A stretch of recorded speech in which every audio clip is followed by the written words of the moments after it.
Hello there, my name is Ben Groner, and today we are studying the wisdom of King Solomon, the book of Mishlei, the book of Proverbs.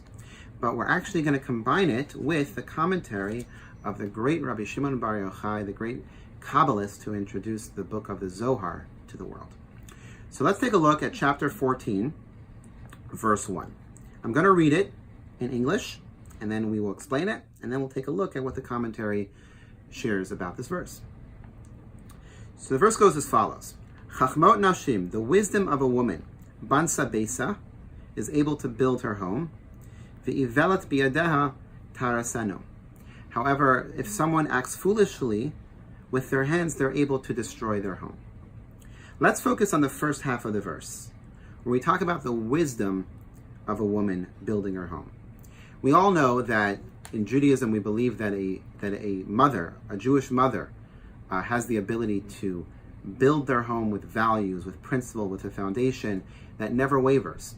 Unlike the male that's all over the place, that doesn't always know how to maintain their principles and their values, a woman naturally is gifted with the ability to create a strong foundation that does not succumb to any challenges or any difficulties or temptations, but maintains her values the way she wants. However, Rabbi Shimon Bar Yochai in the Zohar asks an interesting question.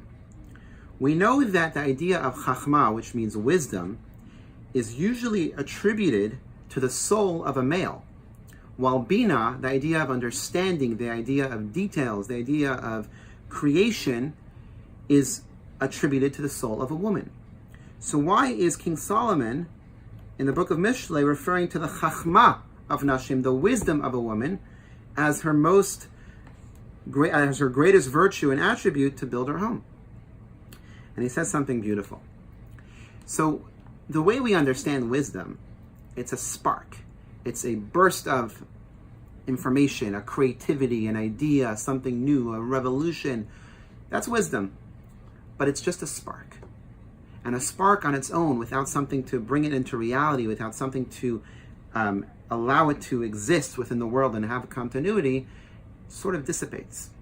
And therefore it must be paired with bina in order to actually have an existence and a reality within this world.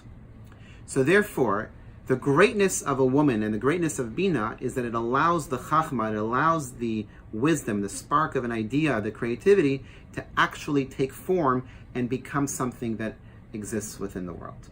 And therefore, true chachma, true wisdom, can only be found when it is paired together with bina, which means understanding, which means taking the details apart and analyzing it and utilizing it to create something great. So for example, let's say you want to build a house. You have all these amazing ideas of how your house is supposed to look and what you want your house to look and how different it's going to be and how it's going to be the envy of the entire neighborhood. But if you're not an architect and if you're not a designer and you're not a builder, whatever creativity you might have may not be realistic with zoning laws, with the laws of physics and actually trying to build the house, with the way you're able to design a home that's practical to live in. And therefore you have to actually connect with other individuals who are experts in those areas to take your vision and make it a reality. That is what bina is. Bina is able to take a vision, take a spark, a creativity, an idea, and turn it into a realistic concept that can actually make a difference in the world. And therefore, King Shlomo is saying that it's the wisdom of women, it's the wisdom of bina that actually has the ability to create a strong foundation in a home. Specifically, when you utilize the wisdom in a way that you're breaking it down in the details and you're taking it apart and you're connecting it with reality, then you're able to have a complete home that's going to last and that's going to weather the storm and that's not going to waver based on temptation or moods or ups and downs. It's going to live and survive through even the toughest times that you might face. Have a wonderful Shabbat.